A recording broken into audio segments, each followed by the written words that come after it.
Bonjour Alexandra, pouvez-vous vous présenter en quelques mots et nous parler de votre parcours? Alors bonjour, donc je m'appelle Alexandra B, j'ai 35 ans, donc j'ai une formation de couturière. Et en fait j'ai commencé la photographie parce que j'avais un fanzine, un webzine sur le punk et le hardcore. J'avais besoin d'illustrer mes comptes rendus de concert. Et donc je me suis acheté mon premier boîtier réflexe argentique et en fait je me suis pris de passion pour la photographie.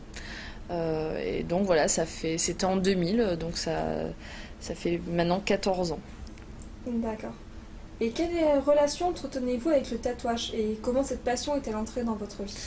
Alors j'ai commencé à me faire tatouer à l'âge de 17 ans parce que j'adhérais en fait au style un peu punk et que ça faisait partie de l'esthétisme, hein. Donc j'ai fait mon premier tatouage, j'avais 17 ans.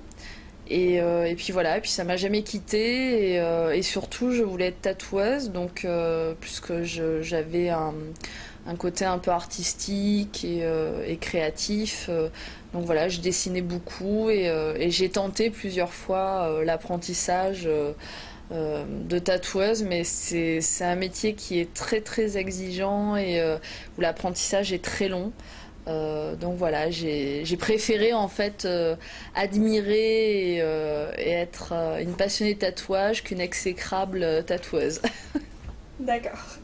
Et comment le projet Love Tattoos and Family est-il né? Alors le projet Love Tattoos and Family est né quand je suis devenue maman. Donc j'attendais ma fille en 2006. Et en fait je me suis rendu compte que finalement le tatouage n'était pas tellement entré dans les mœurs comme voulaient bien nous le faire croire les médias et donc le regard était différent sur moi en tant qu'adulte tatouée ou en tant que maman tatouée avec ma petite fille me baladant dans la rue. Et je trouvais que malgré le fait que les médias encensent le tatouage n'était pas représenté comme une culture à part entière en France. Et j'ai eu envie de représenter cette culture et de rendre hommage en fait à tous ces parents qui ont commencé comme moi à l'âge de 17 ans parce qu'ils étaient passionnés de musique et qu'au départ c'était plus pour appartenir à une tribu et qui au final ont gardé cette passion et ont maintenant 40 ans, sont parents, se sont intégrés dans la société et voilà, et ont une vie de parents tout à fait normale. Du coup, vous avez rencontré beaucoup de familles.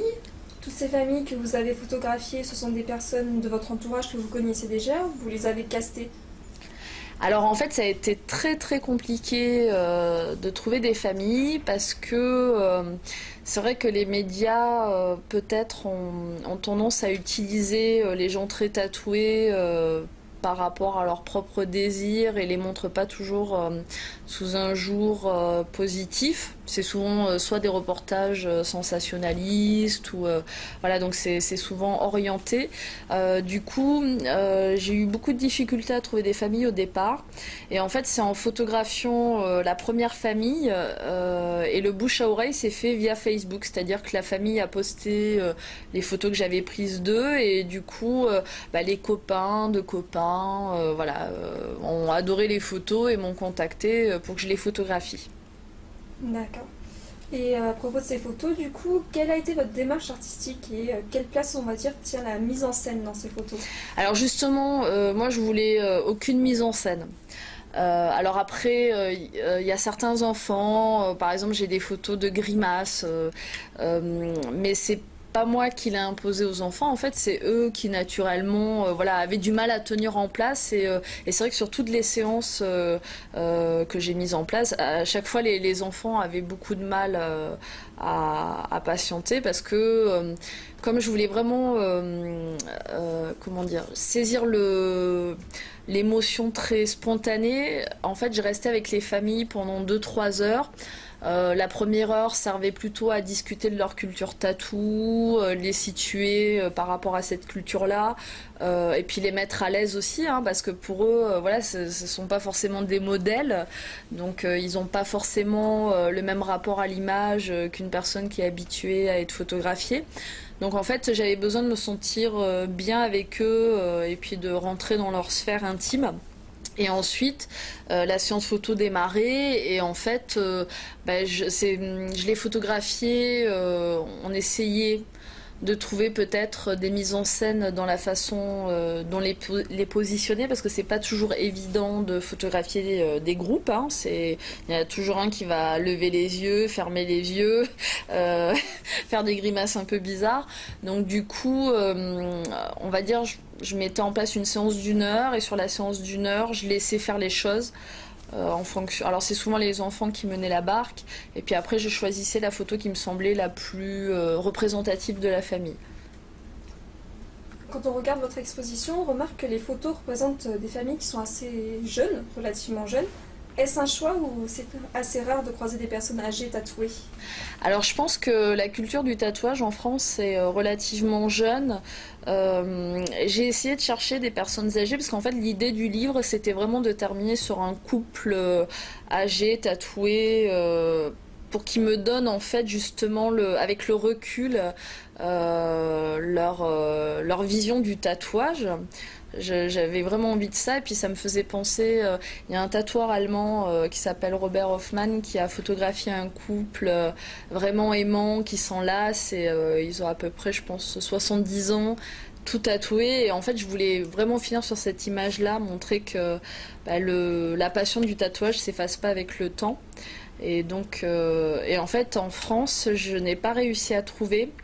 Il faut savoir qu'en France, il y a un livre qui était sorti qui faisait un peu l'état des lieux du tatouage dans les années 50 et c'est beaucoup de bagnards, de bad daf et tout ça. Donc après, peut-être des gens qui sont décédés depuis ou alors qui sont en maison de retraite. Enfin, j'arrivais pas à trouver le moyen en fait de pouvoir contacter ces gens-là. J'aurais beaucoup aimé en fait. C'est quelque chose qui me plairait beaucoup de réaliser un projet photographique sur les personnes vraiment beaucoup plus âgées qui se sont fait beaucoup tatouer à une certaine époque, à l'époque où vraiment le tatouage était quand même entre guillemets moins démocratisé que maintenant. Donc, comme vous le dites, le tatouage s'est démocratisé, pas vraiment, d'après vos dires. À votre avis, quelle est la perception du public à l'égard du tatouage? Est-ce que ça a vraiment évolué ou pas?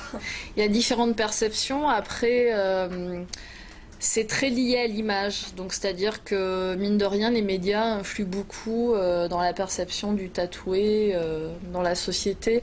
Donc, par exemple, on va toujours utiliser la même image de David Beckham, de Cœur de Pirate, donc des artistes. Donc, on va vous voir très tatouant, on va vous dire « Ah, vous êtes une artiste » ou alors « Vous êtes tatoueur ». Voilà, donc ça reste fun, en fait.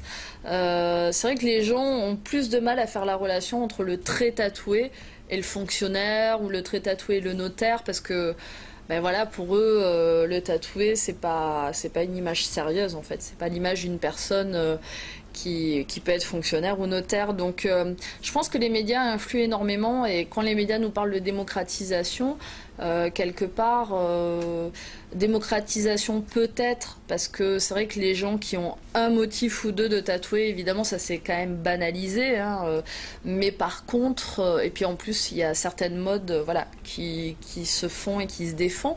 Mais ensuite, pour autant, les personnes qui sont très tatouées, c'est-à-dire les bras en entier, les jambes ou le cou, les mains, ça reste quand même encore des personnes marginalisées, quoi. C'est-à-dire, voilà, même beaucoup de tatoueurs pensent que les mains, c'est vraiment le suicide social, quoi. C'est-à-dire, c'est quelque chose que vous pouvez pas cacher, voilà, les mains.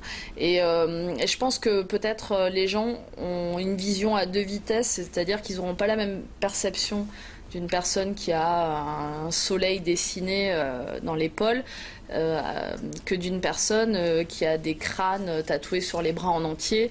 Et donc je pense que ça influe quand même. Donc on ne peut pas vraiment dire que ça soit totalement démocratisé. Et de plus, je pense qu'il y a certains milieux socio-professionnels où c'est impossible de travailler en s'affichant comme étant très tatouée. En espérant que ça va évoluer. En tout cas, on vous remercie beaucoup d'être venu à la médiathèque André Malraux de Béziers et on espère vous revoir très bientôt. Merci à vous.